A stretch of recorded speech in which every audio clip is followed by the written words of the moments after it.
So yeah, we're really glad to have you guys here at Brewroom Sessions at Bike Rack, and just amazing music happening while beer is being made.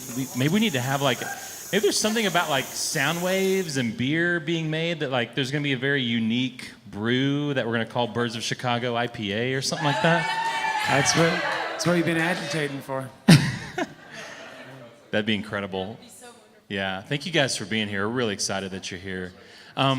Just a couple questions. When was it for you guys? Maybe it was at the same time or individually or whatever, but when was it that you knew that music was something that you just were compelled to, called to, like you're going to go for this? This wasn't just like a hobby, but we're going to give our lives to it. I think different stories for each of us. In my case, I was a teenage runaway, and music sort of saved me, and I met people who fostered and supported my kind of compulsion to make music and reinforced that you can do this. When I left home at around 15, and I wound up eventually in Vancouver. I grew up in Montreal, Quebec, Canada, and I wound up in Vancouver, BC. And my aunt Janet is a really beautiful musician and writer, and I met her whole circle of friends, and they all kind of adopted me, and I started writing French lyrics for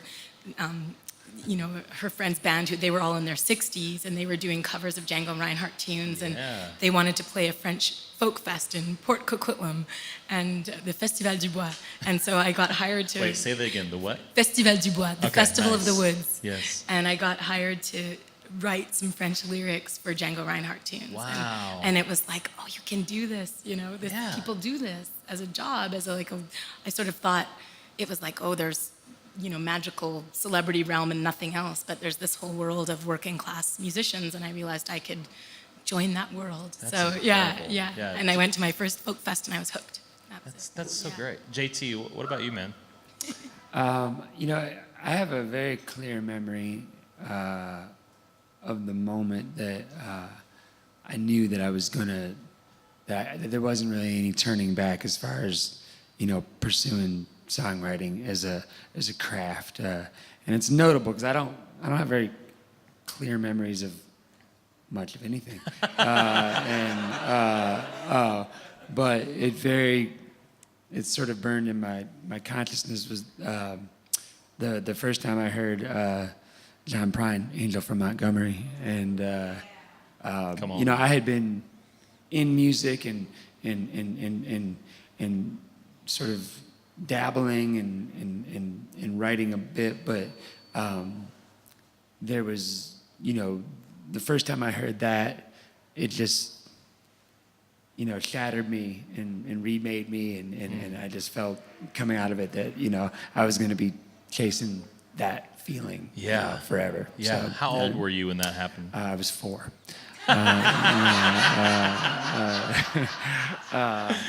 Yes. It's been slow growth, so incremental. No, I think I was 24. Yeah. Yeah. Maybe 24 or 25. Yeah. What did you think your life was going to be at 23? I mean, what did you like? Well, the family mission are to be kind of English teachers and variously failed novelists or writers. So that was going to be what I was going to. I was going to, be an English professor and be and talk about the book that I was going to write for my whole life. But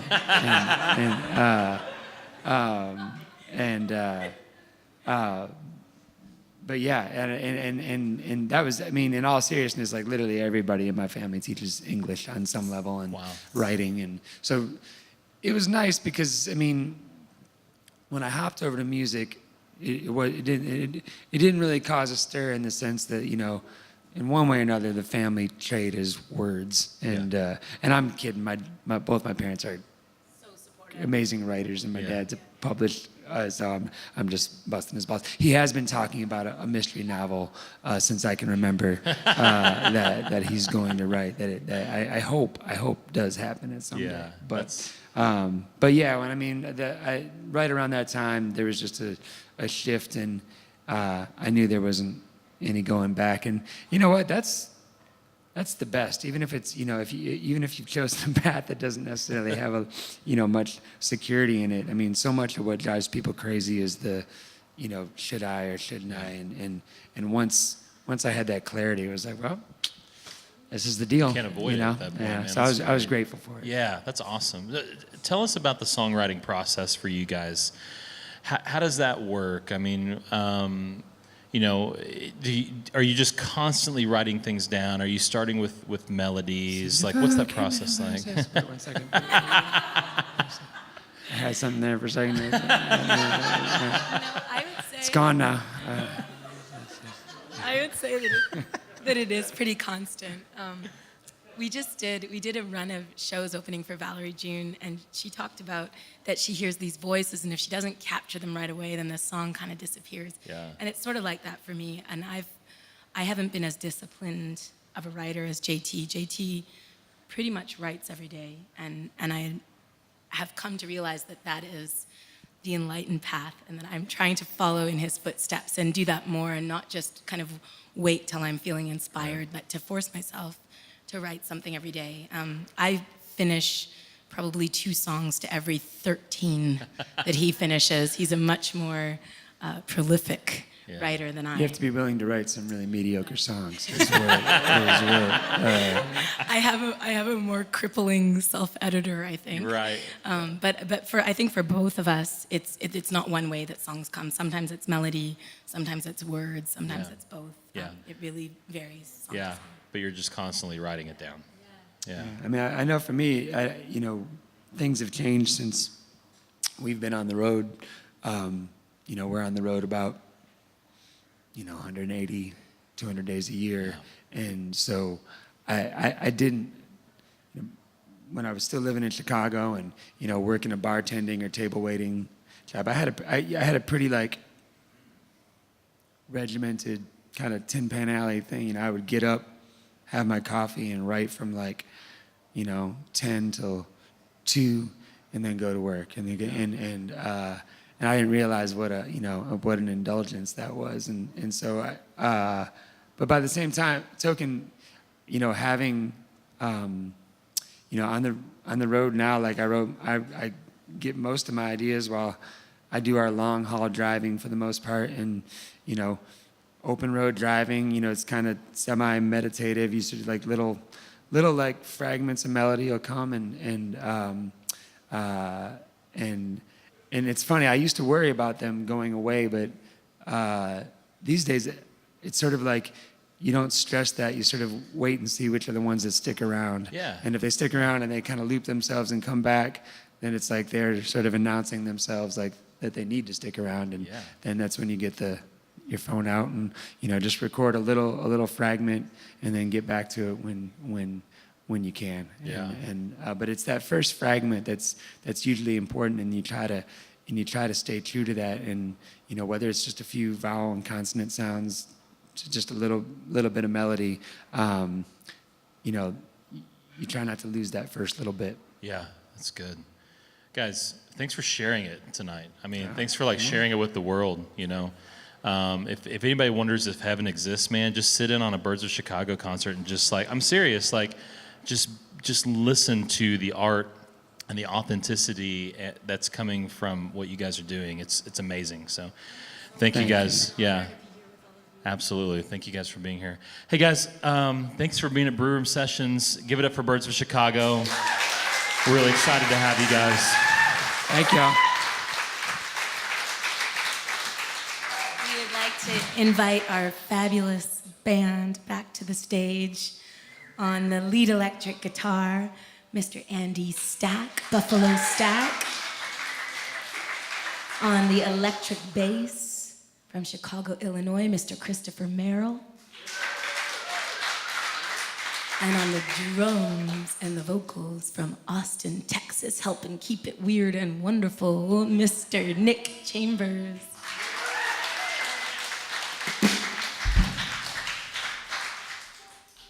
We're going to do a song from the upcoming record, Love in Wartime. And this is a lot of us have been walking around with just sort of a cloud of dread hanging over our our heads in the last year or two, and this is about getting out from under that. It's called Roll Away.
guys are so lovely.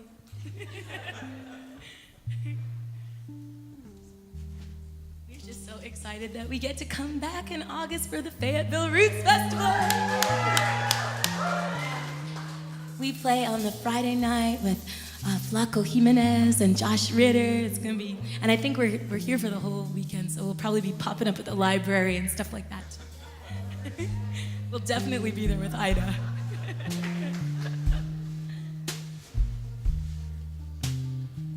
We're gonna play you another one from the new record. This is one that JT co-wrote with Chris Merrill, their first co-write together. It's a tune called Try.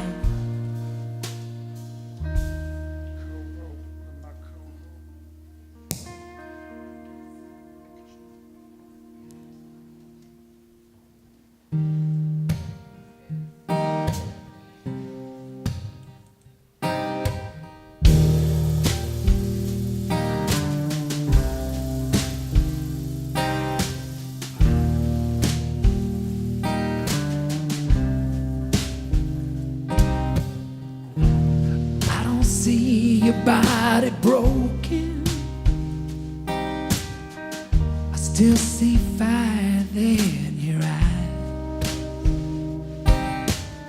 You say you got news for me. Look how time and gravity laid you low. Man, I know that's a lie. Try a little harder, give a little more. Try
used to never go down easy. You used to swim against the tide. But now you use your intelligence to justify giving in. Oh man, why'd you do that? Why? Try a little harder, give a little more. Try a little harder, love, give a little more. Try a little harder, give a little more. Try a little harder, love, give a little more. Give a little more.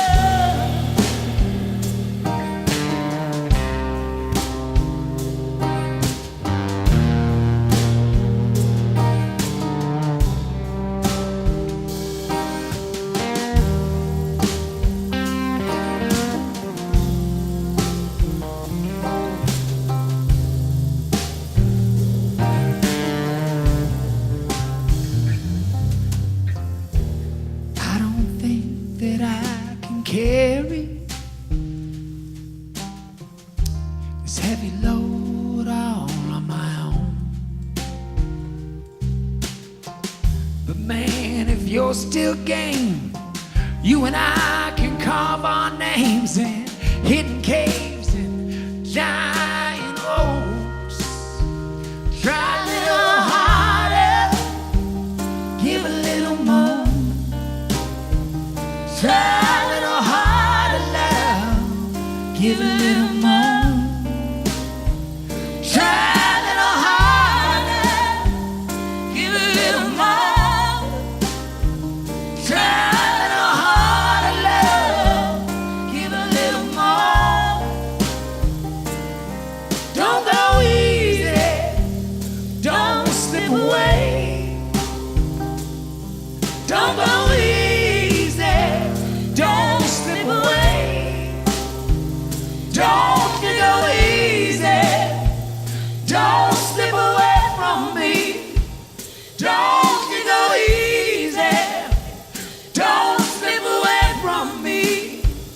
Don't you go easy, don't slip away from me. Don't you go easy, don't slip away from me. Hey, yeah.